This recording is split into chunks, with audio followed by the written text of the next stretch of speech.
কেমন আছো বন্ধুরা? আশা করি ভালো আছো। আমিও অনেক ভালো আছি। পূজা বং কিচেনে তোমাদের স্বাগত। তো আজকে আমি বানাবো গোলাপ জামুন।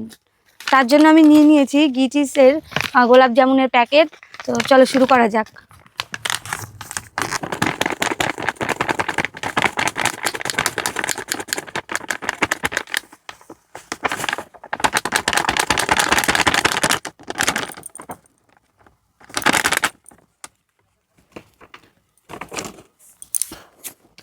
তো আমি পাউডারটা নিয়ে নিয়েছি।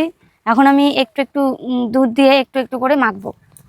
আপনার চাইলে তোমরা জল জল দিয়েও মাখতে পারো, কিন্তু আমি দুধ দিয়েই মাখছি। দুধ দিয়ে মাখলে আরও টেস্টটা আরও ভালো হয়।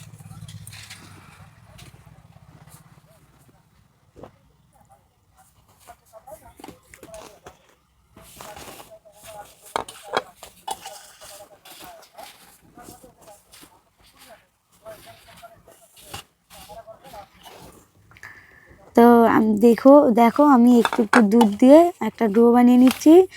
বেশি নরমও হবে না ডোটা, বেশি শক্তও হবে না, মাঝামাঝি।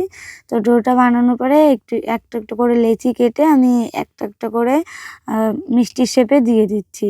তোমরা চাইলে ল্যাংচার শেপেও দিতে পারো, যে লম্বা লম্বা যে শেপটা হয়।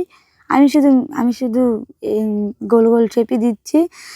আর এটা কিন্তু ফাটলে হবে না। ফাটলে তাহলে মিষ্টিটা পুরো ভেজানোর পরে পুরো ফেটে যাবে, পুরো খুলে যাবে, মিষ্টিটা হবে না। দেখো কতটা পারফেক্ট হয়েছে মিষ্টির শেপটা, একটুও কোথাও ফাটা নেই। তো একটা একটা করে আমি বানিয়ে নিচ্ছি।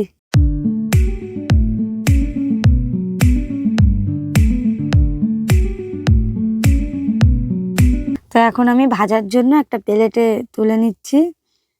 একটা একটা করে সাবধানে তুলতে হবে, যাতে শেপটা নষ্ট না হয়ে যায়।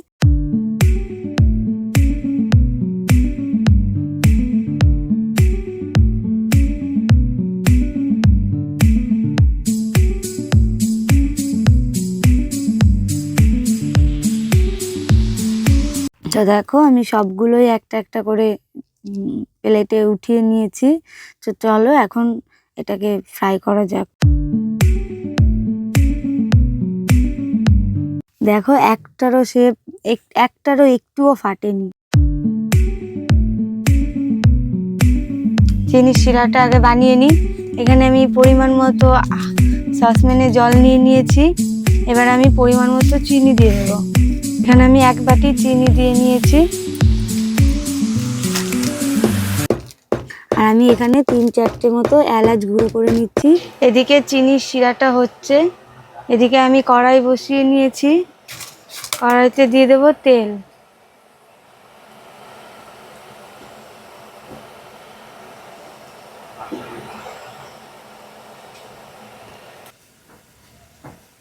এবার আমি লো ফ্লেমে একটা এক এক করে মিষ্টিগুলো ভেজে নেব। মিষ্টিগুলো কিন্তু লো ফ্লেমে ভাজতে হবে, না হলে পুড়ে যাবে, ভিতরে কাঁচা থেকে যাবে। তো এটা কিন্তু ধ্যান রাখতে হবে, একদম হাই ফ্লেমে একদমই ভাজা যাবে না। আর তেলটা মানে অতিরিক্ত গরম হয়ে গেলেও হবে না, তাহলে বাইরেটা একেবারেই পুড়ে যাবে। পুড়ে গেলে ভিতরটা তোমার একেবারে কাঁচা থেকে যাবে। তো দেখো আমি কেমন আস্তে আস্তে করে লো ফ্লেমে ভেজে নিচ্ছি এটাকে। আস্তে আস্তে কি সুন্দর কালার আসছে দেখো, আস্তে আস্তে করে। তো একটু বেশিই ভাজতে হবে, তাহলে কালারটা খুব ভালো আসবে ভেজানোর পরে। আর দেখো চিনির শিরাটা এভাবে ফুটছে। মিষ্টির কালারগুলো এত সুন্দর হয়েছে, মনে হচ্ছে তুলে এখনই খেয়ে নি। দেখেছো কত সুন্দর, আস্তে আস্তে কতটা সুন্দর কালার চলে আসছে। এভাবে ভাজবে, তাহলে ভিতরেও কাঁচা থাকবে না, আর কালারটাও খুব সুন্দর হবে।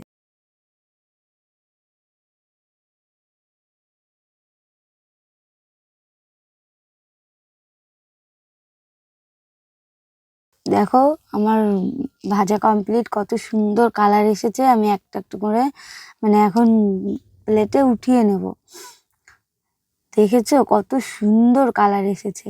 এরকম লো ফ্লেমে ভাজবে, দেখবে অনেক সুন্দর কালার আসবে, আর ভিতরটাও খুব ভালো হবে। এখন আমি চিনি শিরাটা এদিকে রেডি হয়ে গেছে, চিনি শিরার মধ্যে আমি দিয়ে দেব। এখন আমি সবগুলো মিষ্টি চিনির শিরার মধ্যে দিয়ে দেবো। দিয়ে ফুটন্ত শিরার মধ্যে দিলে ভালো হয়। তো এটা দেওয়ার পরে তারপর আমি এখন এটাকে ঢেকে দেব। ঢেকে দিয়ে গ্যাসটা আমি অফ করে দেবো। এটা কিন্তু একটু একটু করে ডুবিয়ে দিতে হবে, নাহলে সব জায়গায় সবগুলো ভিজবে না ভালো করে। এবার দেখো আমি ঢাকে রাখতে। আর একটা কথা, এটা কিন্তু এসেছে আন্দামান থেকে।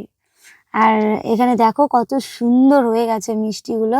আমি রেখে দিয়েছিলাম 2-3 ঘন্টা রেখে দিয়েছিলাম চাপা দিয়ে। তো একটা একটা করে আমি প্লেটে উঠিয়ে নেব। তো দেখো কত সুন্দর হয়েছে, পুরো মনে হচ্ছে এটা দোকানের মিষ্টি। কি মনে হচ্ছে না? কেউ বুঝতেই পারবে না এটা বাড়িতে বানানো। আর অনেক মানে কতটা ফুলেছে আর কতটা সফট হয়েছে সেটা তোমাদের দেখাবো।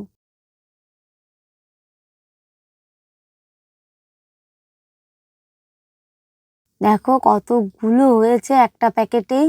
আর দেখো কতটা সফট হয়েছে, আর ভিতরেও পুরো কোনো কাঁচা নেই, রস ঢুকেছে ভালো। দেখো সফট, কতটা সফট আর কতটা জুসি হয়েছে মিষ্টিটা, খুবই সুন্দর হয়েছে খেতে। মানে দোকানের মিষ্টিকেও হার মানাবে।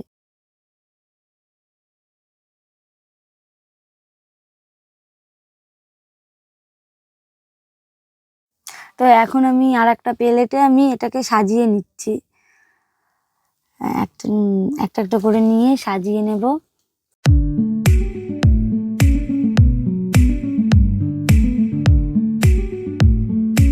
তো আমি সাইডে একটু কাজু কুচি কুচি করে রেখেছিলাম, ওটা দিয়ে আমি একটু ডেকোরেশন করে নিচ্ছি।